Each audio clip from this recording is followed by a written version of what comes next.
So this was for college students. A little background.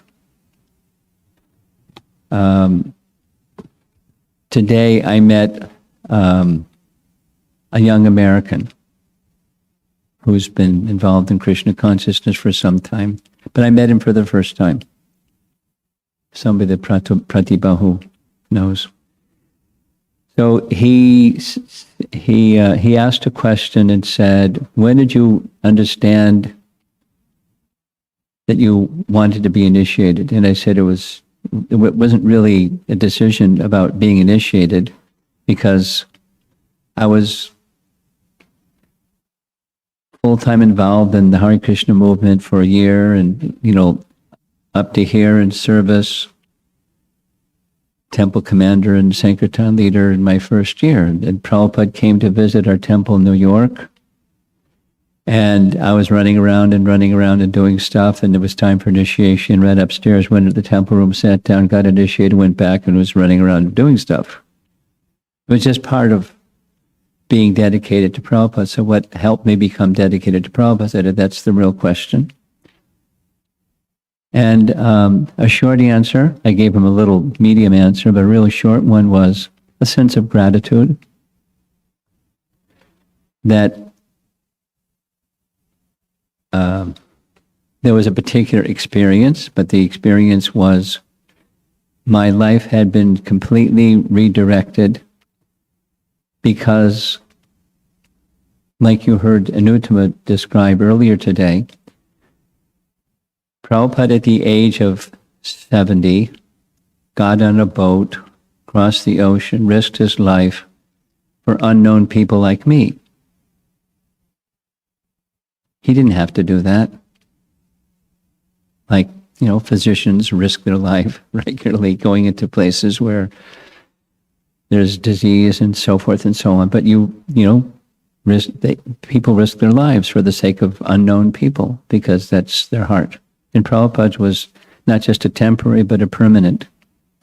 And my life had completely changed. I was searching, but I wasn't finding. I searched for quite some time and found broken pieces of glass instead of a jewel. And I recognized that's not a jewel. It's something else. In any case, gratitude brought me to the point where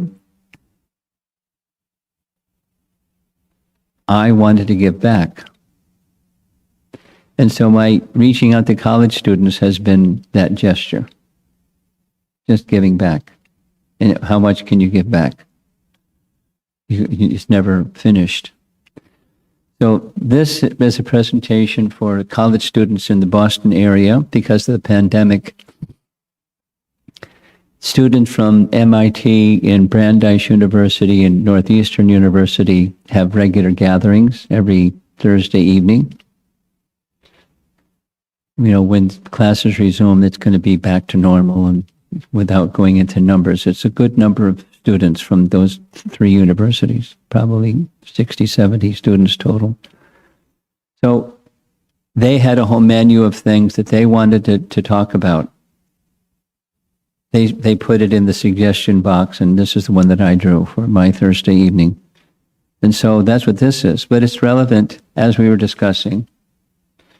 Many of the persons who we've been interacting with in the course of this weekend, Friday, Saturday, Sunday, are people who have children or grandchildren or young people that are struggling with this question. So it's that how one struggles with this question is different according to age, but it's a standard question. And this is a very different, because of the audience and the circumstance, what this weekend has been. I'm being a little spontaneous here. Just today, I'll forward the link to Premananda, but there's some devotees who I requested, they have children that are in the 10 to 13 year age range. So some children are in that range. And since they have children that age and they're asking questions, the why questions. So I said, I asked the two parents, two ladies that are, homeschooling their kids, to come up with a series of seminars of things that young people ask, like your kids, and then there's other besides your kids. So there's why God. Remember, Anutama was, one does something because. I just heard an interview of Urmila. Urmila is an educator. She has a PhD in education, and she's an educator, children's education. She's run several schools over the period of her life. When she was 8 years old, she was born in a Jewish family. I just saw this. She asked, "Mom, why are we Jewish?" And her mom said, "Because my mother was Jewish, and her mother was Jewish, and so we're Jewish." No, it was when she was 4 years old. So people that are this age, young people, are encouraged to ask why, not just because mom did it or grandmom did it, or why do we do this? And then, they face, a wall. They don't have an answer. So it's good to ask why questions. It's good to be able to relate to people who ask why questions. So if you have some small children that are in the ages, 8 to 12, you can forward this to them. I'm sure Sri Radhika would be happy to have others look at it. But so this was for college kids, because this is something they struggle with. I mean, in their own way, they struggle with it. So the presentation is for them, but here we are, sitting in your front room here. How do I learn to be happy?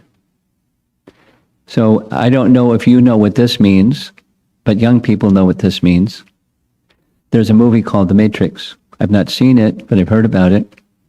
And part of the movie, Matrix, is somebody's asked a question and he holds out two pills, the illusion or reality pill. Which one do you want? Of course, the person says, I want the reality pill. So this is the reality pill. This is to help people that really want to know, why is life difficult? Here's the real reason why life is difficult.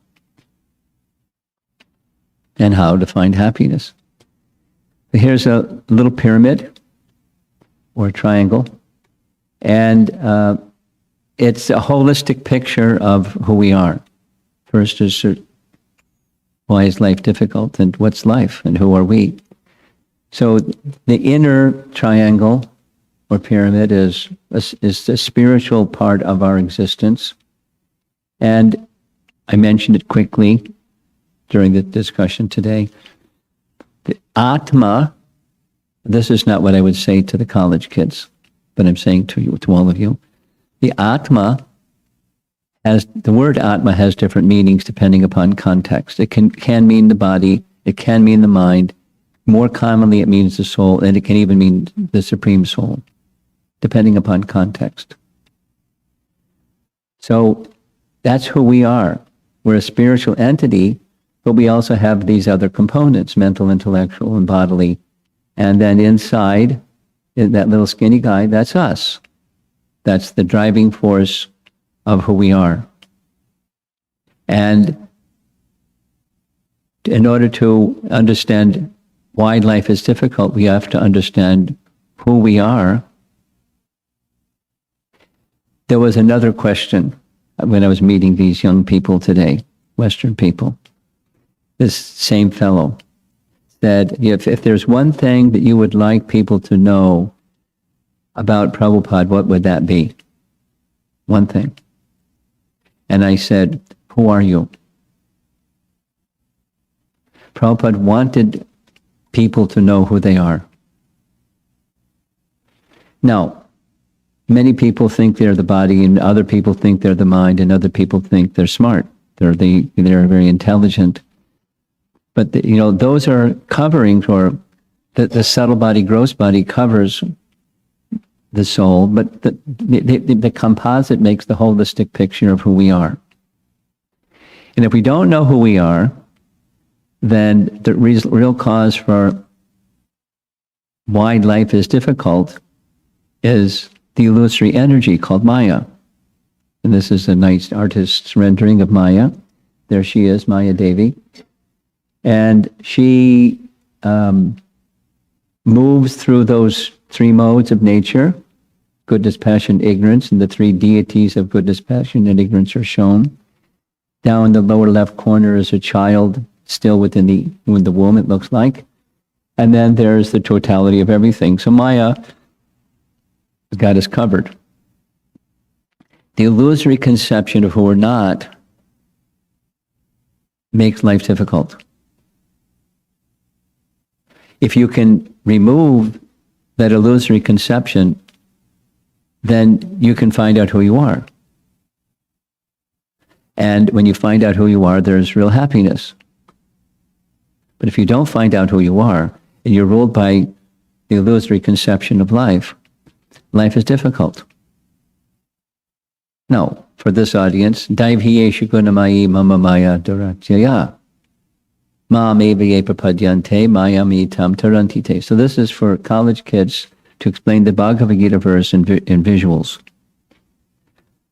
But that the verse from Bhagavad Gita, Krishna says, Daivi He Esha Gunamayi. Guna. Daivi He Esha Gunamayi. Mama Maya Duratyaya. It's very difficult, struggling with this lady, Maya Devi. The three modes of material nature are agents through which Maya covers living entities, body, mind, and material intelligence. And we identify with them or combinations of them as who we aren't, but we think that's who we are. And that covers who we really are. I'll just say the same thing in a different way. It is the same thing. Some time ago, maybe a year and a half ago, there was a film that was intended for a public audience. It was a high-budget film, medium-budget film, to give a description of Prabhupada's life. Hare Krishna people, something. I forget the title. And one section of it that I really like, I've viewed it many times, and you can make the link available to them if they haven't already seen it. It's nice. It's very, visually moving. There's a scene where Prabhupada's in a television studio and there's an interviewer. They always sit behind a desk. There must be some reason. They sit behind a desk. He's behind a desk. Prabhupada's over here in a chair. And he said, Swamiji, you've come to America at a later stage of your life. There must be some reason and some message you came to deliver. What is that? Doors open. Prabhupada said, know yourself. The man was like, what? Know yourself? Prabhupada, know yourself. Same message. Because knowing yourself, unpack it, and the self doesn't exist separate from the Supreme Self. The self doesn't exist separate from the world in which we are. That pyramid structure where there's the body, there's the covering, and it's not who we are, but it's something that's around us, and so we deal with it. But we have to deal with it in a harmonious way with the laws of God. That's what theism means, to live in harmony with the laws of God, to be respectful to God, that which belongs to God, nature, other living beings, other life forms, and so forth. But there's something about this illusory energy that makes people run after an illusory sense of happiness. Because from the Sanskrit, now I'm speaking to you differently than we speak to the college kids, but this couplet, aham and mama. Aham mameti, I, the extension of the misconception of I leads to the misconception of mine.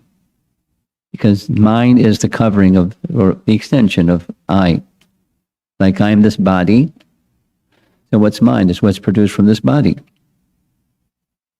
So my work is mine, the fruits of my work are mine, and what the fruits of the work can acquire for me, that's mine. My home, my bank account, my stuff, my mortgage, my taxes, my bills, but that's in the category of mine. My children, my family, my relatives, my friends, I and mine. And then finding happiness by bringing the senses in contact with mine, that's what happiness is supposed to be, according to the dictates of our dear friend Maya Devi. Happiness is yehi samsparsha ja bhoga. Sparsha ja. Ja means taking birth. Sparsha means contacting the objects of the senses. The idea that happiness is contacting the senses, the sense objects with the senses, dukkha yonaya evate, doesn't bring happiness, it brings dukkha. Why is life difficult? That's the question. It's the expectation of happiness through contact with the senses, of the senses with sense objects. And it just doesn't bring happiness. Doesn't matter how you fix it. And how much and what variety, and that's not what happiness is. Why is life difficult? There's an expectation of happiness through something that dukkha yoni means the womb or place of birth. Dukkha yonaya eva te. I was expecting happiness, instead I got dukkha. That's why life is difficult. Now, in our at some request of some devotees, I've been discussing Uddhava Gita. You all know Bhagavad Gita. So there's a section of the Srimad Bhagavatam where Krishna is speaking to Uddhava, called Uddhava Gita, 11th Canto Bhagavatam. Just a little detail. Arjuna was Krishna's cousin because Kunti and Vasudeva were brother and sister. But Vasudeva had a brother along with a sister, and his brother's name, one of his brother's name was Devabhaga. Devabhaga had a son whose name was Uddhava. And Uddhava was an intimate friend. Intimate. Even more intimate or different intimate than Arjuna. So they had a very, very affectionate relationship. And outside, it is said, outside of Vrindavan, the most elevated, learned, and tuned into Krishna's heart, personality of all of his devotees was Uddhava. And just when it was time for Krishna to depart, Krishna's in Dwaraka. I don't talk like this to the college kids. I'm sharing this with you. When Krishna was in Dwaraka, it was arranged that the Yadu dynasty would depart. And the arrangement was Samba, who was one of Krishna's sons, played a prank on the Brahmins. Vasudeva held the yajna, and the Brahmanas came, performed the yajna, and after the yajna they retired to some very quiet place. And some boys, headed by Samba, came before the Brahmanas, and Samba was dressed like a lady, only he had a lump of iron in his belly area, and he was looking down, and the other boys said, this lady is really shy, but she wants to know, is her child going to be a boy or a girl? They were spoofing on the Brahmins, and the Brahmins knew. So they cursed, said, you and your whole dynasty will be destroyed by that lump of iron under the cloth of Samba. Cursed for the whole dynasty to be destroyed by that lump of iron. So they were panic-stricken. They quickly went to Ugrasen. Ugrasen heard. He decided what to do. Consulted his ministers. They took that lump of iron and ground it into powder and threw it into the sea. Except for one piece of that lump of iron wouldn't grind. And that lump of iron was also thrown into the sea. A fish swallowed the lump of iron. A fisherman caught the fish. A hunter bought the fish. When he opened the fish, he found the lump of iron. And that lump of iron was used to make the arrow that hit Krishna's heel. But before all that happened, and the powder of iron washed to the shore, and that made the reeds by the shore of Prabhas very strong, and etc. That event hadn't happened. But the curse had happened. And Krishna is sitting. And the demigods come. This is Canto 11, Chapter 6. The demigods come, and they offer prayers to Krishna. And among their prayers, they say, we came to you when we were in great distress. The earth was overburdened with demoniac kings. You've now destroyed those demoniac kings. Mission accomplished. If you so desire, you may return to your abode, your eternal abode. And with that, they departed. Krishna is alone. And Krishna is considering, Chapter 6, Canto 11, Krishna is considering, before I depart, the Yadu dynasty should leave. Because over passage of time, as Kali Yuga comes after I depart, they will be so powerful, no one can destroy them. If they become corrupt, nothing can stop them. So they should leave. Plus, they should return because their service also has been completed. So the Satya Sankalpa Shakti, one of the powers of the Supreme Lord is, he just desires something and voila, or bhavati, it happens. He doesn't have to do anything. But so the stage was set. And then Krishna began to consider, but there's one person I should leave behind, and that's Uddhava. And there was two reasons he wanted Uddhava to remain behind. He wanted him to go to the Badrinath, where the sages of Naranarayan Rishi resided, and he wanted to carry his message to them. Because when he appeared in this world, he wanted to give his association to his devotees, but he hadn't been there. So Uddhava can go as his representative. Then he also considered, this is in the Bhagavatam, he considered he wanted Uddhava to travel for some time and give his teachings. So he wanted to impart some teachings for those two purposes. In Dwaraka, Uddhava gets this inspiration, Krishna is going to leave. And he goes running, falls at his feet, sobbing, holding his feet. Krishna, please take me with you. I couldn't bear to be without you. And then comes his question, which is related to this. His question is, I want to know you and not have my attachment to the temporary obstruct my understanding you and my relationship with you, but I can't become free from it. Please help me. Now he's speaking like Arjuna, as if he's an ordinary person. He's not. But he's speaking like that for our benefit because Krishna is inspiring him to speak like that. So Krishna, among other things, there's 3 chapters, which I'm just now going to show. Krishna speaks about a discussion that took place between an Avaduta Brahmin and King Yadu. King Yadu is an ancestor of both Krishna and Uddhava because their fathers are from King Yadu, from the Yadu dynasty.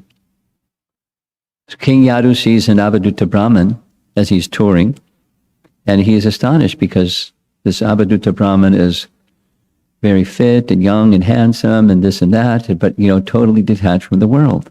So he wants to know from the Brahmin, how did this come about? How did you become detached like this? And then the Avaduta Brahmin starts giving lessons. He says, I've learned from 24 gurus. There was a question about multiple gurus in our question answer session the other day. Avadutta Brahman had 24 gurus. And here's three verses from that section. You recognize the donkey and the carrot, right? It's a pretty small carrot. But, this is, it to teach the lesson of detachment. The Avadutta Brahman is describing to King Yadu.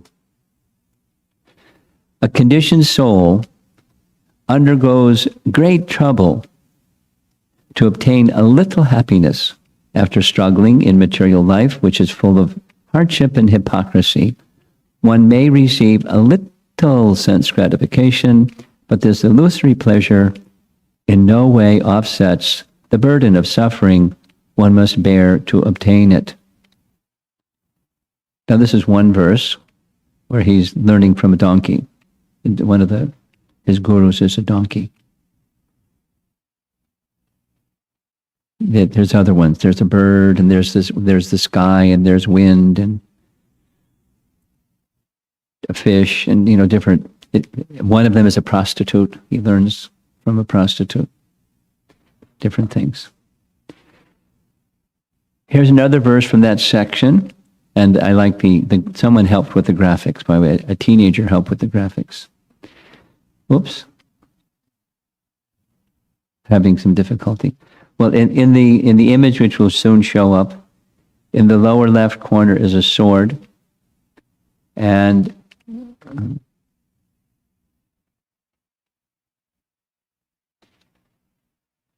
there we go. And then that's a forest.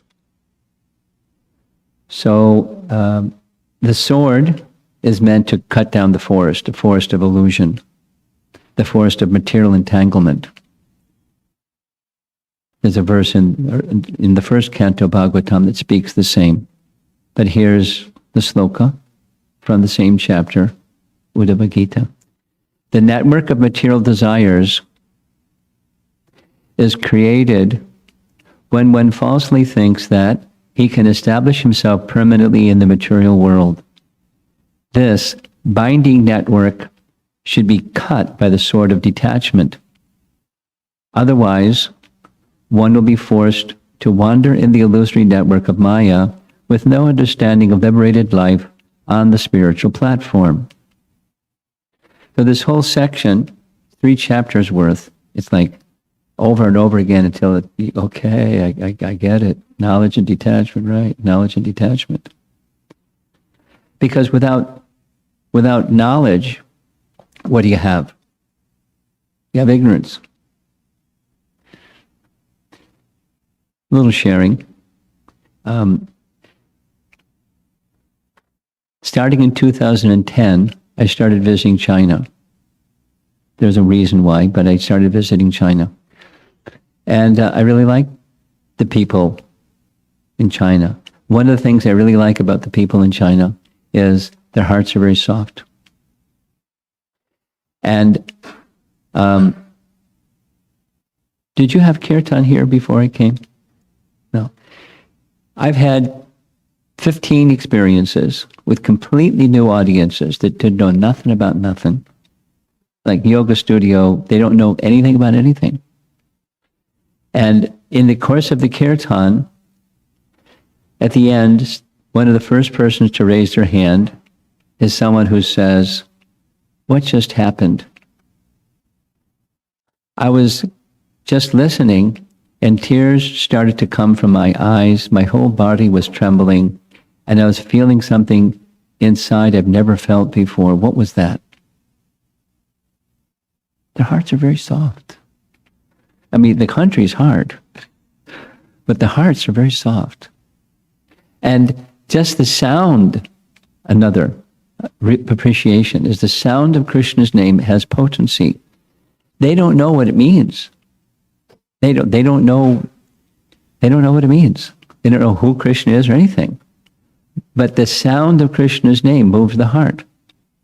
If one is simple, it moves the heart. If one's not simple, then the heart doesn't move so much, but it still moves. It cleanses. Cheto darpana marjanam. The heart becomes cleansed. And with that, as ignorance is removed, then what's underneath the ignorance is knowledge. Because knowledge is of the soul. Knowledge isn't something out there that we import and put on our hard drive and now we have knowledge.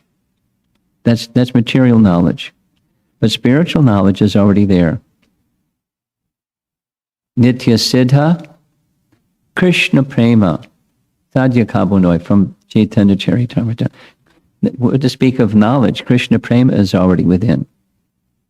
Or through the bhakti process, Vasudeve Bhagavati, Bhakti Yoga, Prayojataha, Jani Ati Ashu, Vairagyam Jnanam Cha, Yad Ahaitukam, causelessly knowledge awakens from bhakti. So in Kirtan in China, we're not having Bhagavad Gita class, just Kirtan. And something's awakening. It's really nice. It's not just one time, because it's happened so many times. And I don't spend that much time in China. It's like, anyway, it's already there.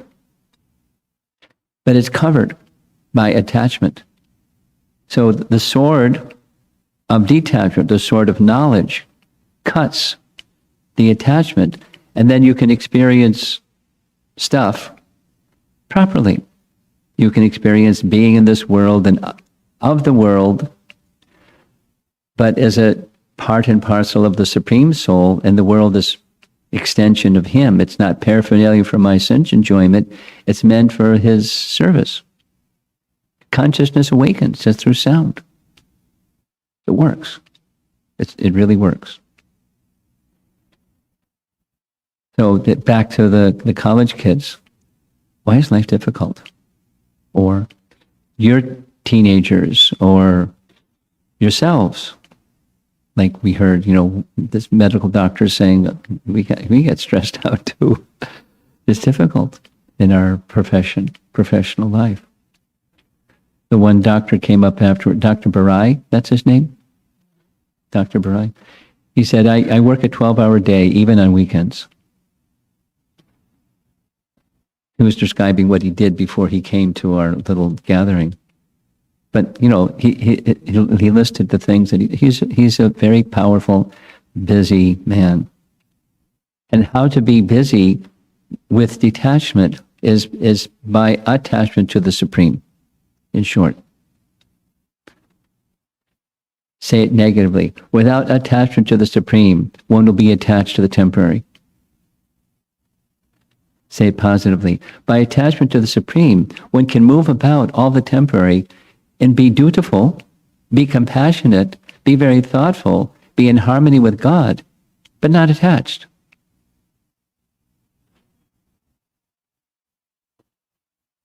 There you find happiness. You can be very busy, very active, very productive, and very happy. Here's another it's the same chapter from Uddhava Gita. Very nice graphic here. Material desire is undoubtedly the cause of the greatest unhappiness, and freedom from such desire is the cause of the greatest happiness. Right on topic. Nice graphic. The bird that's out of the cage is happy. In the cage, bird's not so happy.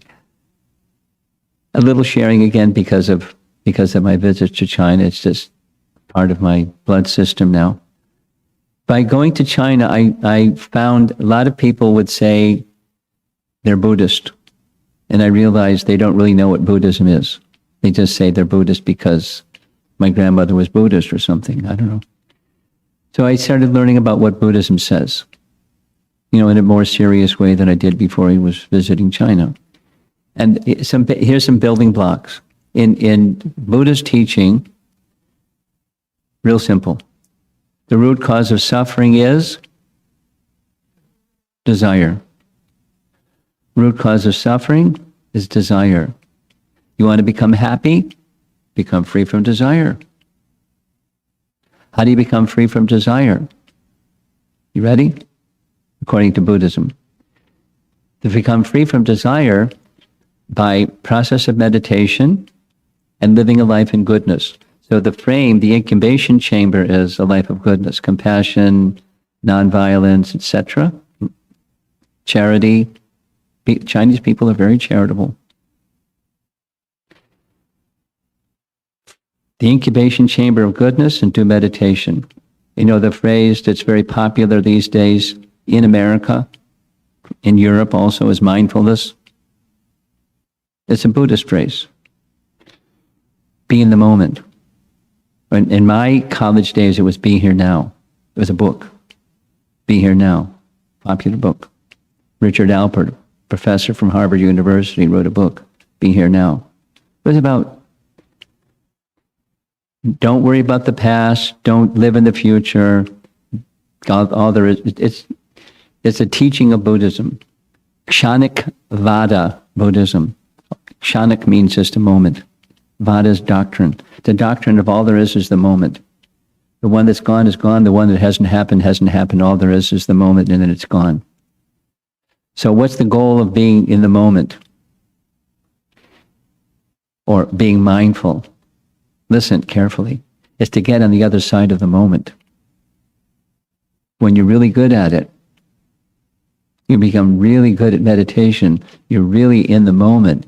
You go beyond the moment. What's there? Nirvana. What's nirvana? Nothing. Nirvana, cessation, the literal, it's a Sanskrit term, cessation of material existence. When material existence ceases, there's no desire and there's no suffering. You want to become free from suffering? Enter nirvana. How do you do that? Same method mentioned. Now here's the Vedic picture. You ready? The root cause of suffering is ignorance. Ignorance covers desire, because desire is of the soul, and then you get ignorant desire. And from ignorant desire, you get ignorant activity. From ignorant activity, you get suffering. So the way to eliminate suffering is to eliminate ignorance. And how do you eliminate ignorance? Sword of knowledge. It was the previous one, that sword at the bottom. And then you have the greatest happiness. So, dear college students and dear professionals and those of you that have children and grandchildren and you have compassion in your heart, help people come to this stage of greatest happiness, where there's freedom from such desire. You have to replace it with something else, because desire is of the soul. You have to have desire in relation to the Supreme Soul. And then you have to know what the Supreme Soul is. Here's a few more verses. This is Bhagavad Gita. Remember, I'm speaking like this to college kids. They want to know, how do I become, why is life difficult, and how do I find happiness? Bhagavad Gita. A liberated person is not attracted to material sense pleasure, but is always in a trance, enjoying the pleasure within. In this way, the self-realized person enjoys unlimited happiness, for he concentrates on the Supreme, with a capital S. That's chapter 5. Here's chapter 6. See the self by the pure mind and relish and rejoice in the self. That's the person who's seeing the self within. In that joyous state, one is situated in boundless transcendental happiness, realized through transcendental senses, established thus, one never departs from the truth. And upon gaining this, he thinks there is no greater gain. Being situated in such a position, one is never shaken, even in the midst of the greatest difficulty called life. Why is life difficult? Even in the midst of the greatest difficulty. This indeed is actual freedom from miseries arising from material contact. It's not the material contact per se, it's the mood of trying to be the enjoyer of that material contact. Samsparsha ja, bhoga. Bhagavad Gita. The problem is, people have, minus that sense of connection with the Supreme, there's whatever they see is meant for enjoyment. And it leads to disruption of nature, everything is in disharmony. And then for that abuse of nature and disharmony, there's a reaction from Mother Nature in the form of problems and difficulties that escalate, as we see going on in the world. This discussion was on April 22nd with the college students in the Boston area. It was Earth Day, so that's why this image is there. But, respecting Earth and our place in it, because according to Ishopanishad, the Earth and everything is owned and controlled by God. Isavasya idam sarvam. Some of you may know that verse, first verse of Ishopanishad. Yat kincha jagatyam jagat tena tyaktena bhunjitaha magridaha krishusvidanam. This earth is, and its bounty is arranged by God, Isha, and each one of us has our necessities being provided, and we're to accept them, knowing well that it's the property of Isha, and other things than what we require is not our property, it's Isha's property, and we respect it. It is meant for the maintenance of other people. And so compassion and charity is an essential part of culture. Civilized people are compassionate and charitable. It's culture. Cultured people are compassionate and charitable. And those that are too much covered by Maya, they're in this other department, in the greed department. It's insatiable. Dushparena. Analena cha. Anala. Like fire. Never satisfied. Burns like fire. Greed. And the other shortcomings of material contact, where the idea is to be the enjoyer of it. So how do you get rid of that? It's a stain. It's embedded, it's ingrained in our psyche for who knows how many lifetimes. What's the cure? The cure is sound vibration from a proper source, because there's always sound from some source. The proper source, sound vibration elevates it. It's the principle of the Vedas, Shruti, that which is to be heard. And the simplest form of that sound vibration is this Maha Mantra that everyone can participate in. Children that don't know anything about anything, people in China that don't know anything about anything, can hear the Maha Mantra and have their heart moved. They don't know what it is. They want to know what it is. It's and any age, any stage, any culture, any socioeconomic, that there's no material prerequisite or disqualifier. Just have to be a spirit soul. That's pretty much all of us. And then the sound vibration. And thus that's where Bhagavad Gita and Srimad Bhagavatam fit. Because along with the chanting of the holy name, it gives direction to life. How are we to live in accord with codes that are meant for our welfare? This prescription from the physician. Here's the medicine, here's the diet, here's how you should follow. That's the Bhagavad Gita, Srimad Bhagavatam. How to conduct the affairs of life when the heart is made clean. So it doesn't become fanaticism or some blind sentiment. So a wholesome life. So that's now back to our first slide, and that's it for this evening. Why is life difficult, and how do I learn to be happy?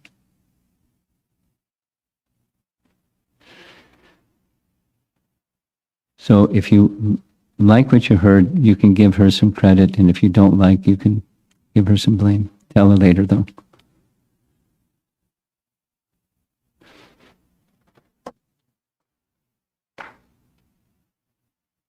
I was in Houston this past Sunday, and somehow they wanted this topic, so that's what I did, as far as I can remember. So, any thoughts you'd like to share, or comments or questions or complaints? Yeah. We have some online people, so we'll pass around this microphone.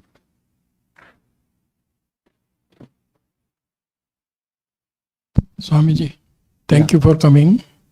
And my question is this: on Krishna consciousness path, there is definitely, you get spiritual happiness after practicing for many years, but it doesn't happen till you transcend to samadhi stage. No, it happens gradually, progressively, like the rising of the sun.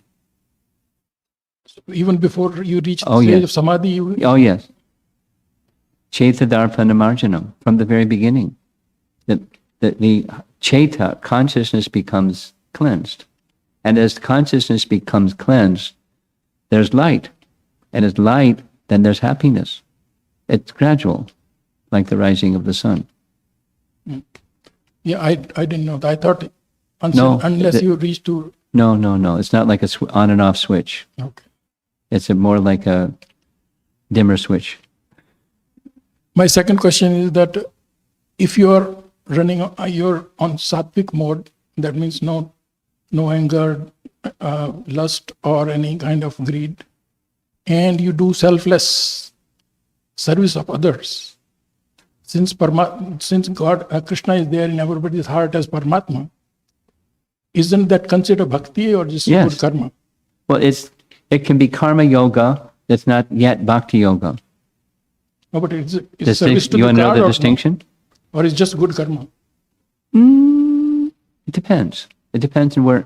Everything depends upon consciousness. No, I'm just saying selfless love for But people. let's drill on the word selfless. If I think I'm this body, if that's the concept that I'm carrying, and most people have such a concept, selfless service, an extension of that selfless service is mode of goodness, happiness, is I feel a sense of contentment. Everyone knows what that sense of contentment feels like. You go out of your way, do something for other people, and you feel something. And you dedicate your life in that way, and you feel something. According to Bhagavad Gita, that's a conditioning of the mode of goodness. It's not transcendence. It's the mode of goodness. But mode of goodness is good, but it's not transcendence. And so selfless work has a selfishness, unless it's beyond the bodily conception, or unless it's into the realm of spiritual conception. So it's the dimmer switch. One is moving in the direction of light, but the light's not fully bright yet. And with that dimmer switch moving up, there's less attachment to the fruits of work, karma phala. And then there's sometimes people do selfless work and they have an expectation what's going to come. You know that one. I know, I'm just talking about total selfless. But, okay, then, so just to go forward with your question, there's nishkam karma yoga, where I'm doing my work and I'm not thinking what's in it, what's the fruit going to be, and how might I deploy that fruit in such a way it will bring happiness to me and mine, my family, my circle, my community, or whatever it is, circle. If it's so, the fruit then has to go somewhere. And that's where karma yoga is. It goes to Krishna. And bhakti isn't just thinking about the fruit goes to Krishna. It's attachment to Krishna. But Krishna is there in everybody's heart as Paramatma. But we forget him. That's the conditioning. Okay. That's the Maya picture. She's got us covered. Okay. So selfless service, my point in response to your question is, selfless service has its gradations, layers of, it's not really selfless, it's actually, there's a mix. Largely selfless, but selfish. Unless, so now the happiness, I can feel a happiness in selfless service, even if it's mixed. Less mixed than some other people, but still, there's the what's in it for me consciousness. It's there unless the connection with this is being offered to Krishna is the consciousness. And it's gradual. Awakening of that consciousness is Krishna consciousness. Thank you. Okay? Nice question. I like your question.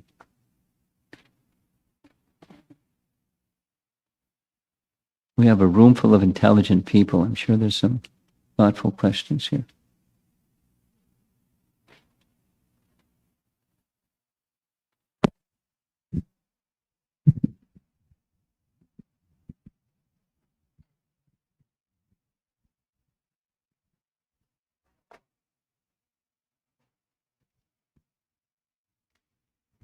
Okay, Maharaji, namaskar. My question is, we are living in the material world. Mostly, I will say, like 99% of the public in the world are enjoying the life as in the material world, taking care of the family and all Yes. these things. Yes. Now, in what way Lord Krishna's preaching or Lord Rama's preaching can help us to increase our awareness or the happiness in our own life? Because we cannot get away from our material life. We're going to stay in this life. Okay. So that's what I want to know is what kind of consciousness of the Lord Krishna's or Lord Rama's can help us to improve our own material life going on. Well, that sword metaphor is very appropriate. Many swords have two edges. One is attachment and the other is detachment. So detachment doesn't mean trash it, doesn't mean I don't care. It means recognizing there's another purpose for the material. The purpose for the material, the purpose for creation is it's God's energy meant for God's service. So we can move through the material energy, that's the attachment side. We can move through the material energy with a different purpose, the attachment, the mission of human life. Lower life forms, other than human life forms, you can't have this discussion with them. They can't be trained. But humans can be trained to direct consciousness to transcendence, even while moving through the temporary, through the material world. So it doesn't mean discarding. That a false sense of renunciation is giving it a bad name and throwing it. There's verses in Sanskrit which I could say, but false renunciation, palgu vairagya, is that which is Hari Sambandha, that which has relationship with Hari, just throwing it away and turning your back on it. That's false renunciation. Palgu vairagya. Rather, detachment or renunciation is to see those things in relation to God. I'm trying to be responsive to your question. Seeing those things in relation to God and using them in service to God. You connect your senses with the object of the senses in service to the master of the senses. Rishikena Rishikesha Sevanam. Training like that is how to move in the world and not be caught in the cycle of bondage of birth and death, because that's the path of spiritual perfection. And that there's a way to do that, a way to train it and a way to live it. And so at any age, one can learn. It's easier at the younger ages, but in principle, the bamboo is more flexible when it's young than when it's old. But the principle doesn't change with age. It's recognizing this Ishopanishad verse number 1. Isavasham idam. This idam, this jagat is belonging to God, Isha. And move about it in that sense. Engage the senses with object of the senses. In the mood of bhaj, in the mood of pleasing. That's what bhakti, the dhatu for bhakti is bhaj. Using in practical activity, using the object of the senses in service to the master of the senses with love. learning that art. And it has to start from the inside, from at the heart level. We can practice something on the outside level, rituals like we was discussing this nice, it was yesterday. Nice lady was speaking about people come to temples and do rituals, and that's it. And there's something more than that's it. So it's not we discard the externals, but it's at the heart level. That's where Bhakti, how to move the heart. And my statement here has been sound vibration. Spiritual sound vibration has that effect. Moves the heart. And regularly, satatam kirtayanto mam yatantas shadritarvata, Bhagavad Gita, Krishna says. Satatam, regularly. Yeah. We're busy people. Like this doctor that I spoke with today, 12 hours a day, 7 days a week, even on the weekends. There's no rest for the weary. But he has time for God. And that's what sustains him spiritually, and that's what makes him impactful in the lives of others spiritually. Because making that God connection through sound, primarily, starting with sound, and then other things.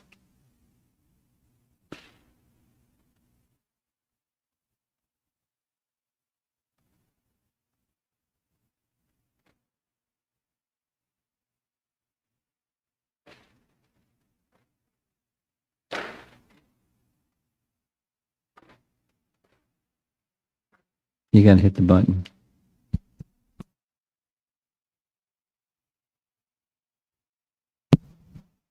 Hare Krishna Maharaj.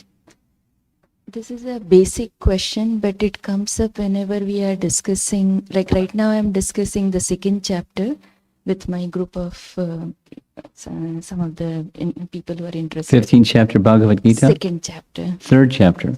Second chapter Bhagavad Gita. Yeah. Where Krishna says that we have to tolerate the happiness or sadness, because it's like the seasons that comes. Yes.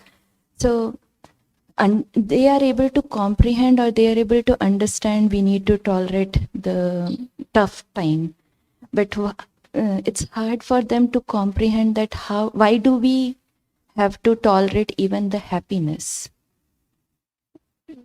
Okay. That's it? That's the question? So how can we make it easy for? Well, it comes back to, how do I learn to be happy? What is happiness? And the answer is, happiness is of the soul. So the tolerate of the happiness, sukha dukkha, that's not of the soul. The pleasure or displeasure of senses coming in contact with sense objects, pleasure, displeasure. You get drawn to the pleasure, and you're involved in duality. And then in the next moment, the pleasure becomes, it's the opposite. So don't go there into the temporary. Stay in the realm of the eternal. Withdraw from the temporary and invest in the eternal. No, it doesn't mean you check out of the temporary. It's just that the standard of what happiness is or isn't is not in terms of the temporary. The temporary is moving, and you're responsible, and you move through the temporary, recognizing this is part of my life. That pyramid structure, the body, mind, and intelligence. And I'm engaging myself with the temporary. But it's not the standard of happiness. So be a little, in this same Uddhava Gita section of the Bhagavatam, there's a nice verse where Krishna says, a candidate for bhakti is one who is neither too attached nor too detached. And the too attached, that's easy to understand. And the too detached means you become impersonal, you become numb. So it's not, we have a body, we have a mind, and we want to feel, some balance with the body and the mind. So a balanced position, don't have too much affinity for the happiness part, because it'll draw you into the unhappiness part.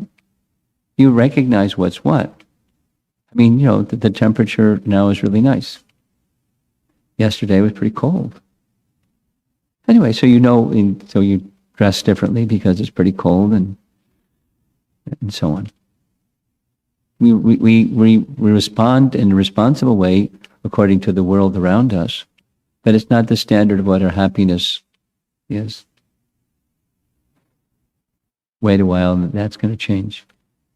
That's the nature of the world.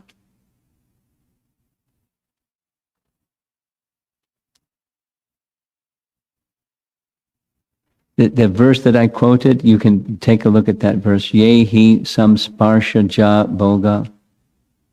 Second chapter. Dukkha yonaya evate. Satrup will help you find the verse. Then you can explain that to your group. Look for sukha, you find dukkha. Okay. Anyone else want to share something? Yes.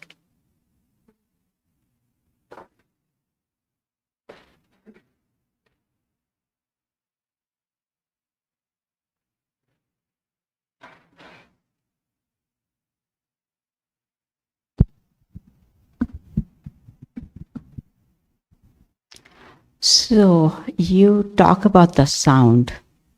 Right? Sound. Yes. Yeah. If I'm doing the bhajan quietly with some concentration, Good. how would you separate that or compare it to and chanting loudly? There's a nice discussion on this topic by Haridas. Haridas, without details, he was questioned, why do you chant loudly instead of silently? And he said, both are beneficial, but when there's chanting aloud, then other living entities will also hear, and they will benefit also. And so that's better. The compassion factor, its sound is better. So who knows what living entities are in the air and on the ground and trees and plants and whatever. It's beneficial, that sound is beneficial for them. Second reason is it helps capture the mind. Sound, audible, helps capture the mind compared to silent within the mind. Now, there are mantras that are meant to be chanted within the mind, Gayatri mantra in particular. But sound vibration helps capture the mind. Here's a nice teaching I like. You know who is Prabhupada? So Prabhupada's spiritual master, Bhakti Siddhanta, taught like this. Distracted chanting is a common experience. The mind likes to wander here and there. But one of the best ways to conquer the mind is through sound. Because when the ear is hearing the sound, the ear hearing the sound can conquer the mind. The mind becomes conquered. The mind becomes still. And so the mind likes to rule, but the mind can be conquered by the ear, and then there's no more quibbling. When you're hearing, the mind is conquered. Same way of saying the same thing. It helps control the mind or capture the mind.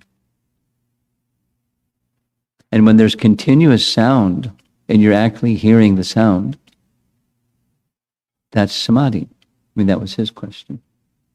The stage of samadhi. There's different ways to reach samadhi besides this method through sound. The method through sound is more effective, more swift, more direct, more effective.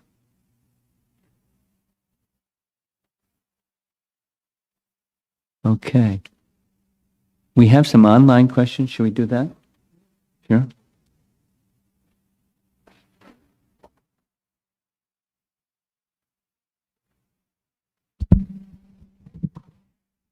This is from Radha Kunja Bihari Prabhu. My understanding is that ignorance is covering knowledge. Does this imply ignorance is more powerful than knowledge, forcing the living entity to undergo the purification process? No. It just means using a comparison to understand the thing. The sun is in the sky. The brightness of the sun is not diminished by clouds. Our experience of the brightness of the sun is diminished. Say it again. Knowledge is not diminished by ignorance. Knowledge is knowledge, like the sun. But our experience of Krishna, or experience of that natural innate knowledge that's within every living entity, may be covered by the clouds of ignorance. It's not more powerful than just it diminishes our experience of. That's it. Okay. Well, it looks like we're ready to wrap up. Thank you very much. I hope you liked the class, loving the topic. Srila Prabhupada Ki Jai.